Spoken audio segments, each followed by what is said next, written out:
The Benedictine monks were the first group of monks to live in a community. They had little to no interaction with the outside world and interacted within the monastery. Their motto was prayer and work, and their major job was to copy books. They copied books such as the Bible, other religious books, and classics by Socrates. They perfected the Gregorian chants.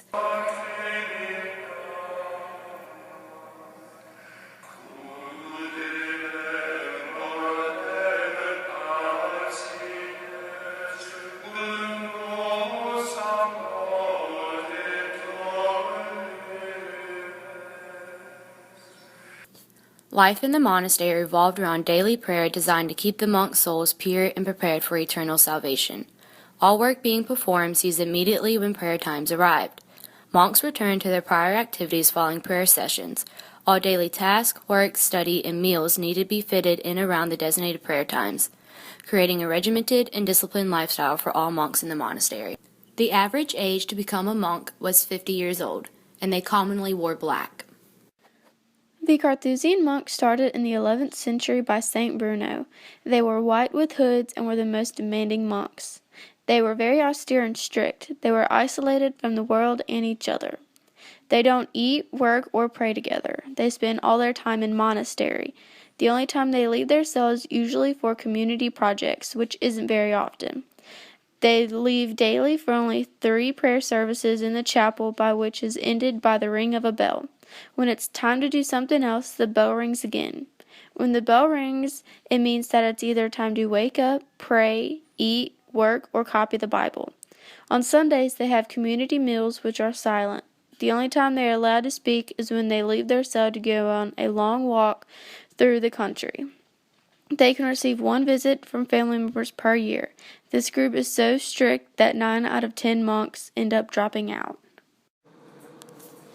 The Cistercians were monks who branched out from the Benedictine monks in the 11th century. They thought that the Benedictines were becoming lazy in their practices. The Cistercians always wore white and were big in manual labor. They appealed to those who wanted a more solitary, simpler, and physically demanding monastery. They also appealed to people who wanted a more intimate relationship with God. Their monasteries were typically located away from towns and villages. They were hardcore into individual poverty. Through a return to strict self-discipline and avoidance of all forms of self-indulgence, the Cistercians tried to recover the ideas of original Benedictines.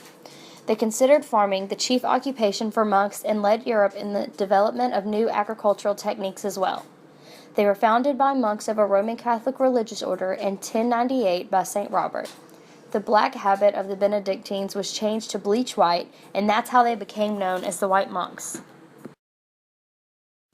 The Dominican order was founded by Saint Dominic in the 13th century. Saint Dominic is also the founder of the Rosary, which is a string of beads of 5 or 15 decades on which prayers are counted. Saint Dominic organized a group of traveling preachers because he believed in becoming more interactive with society, unlike other groups. This way of life appealed to those monks who wanted a more intellectual monastery.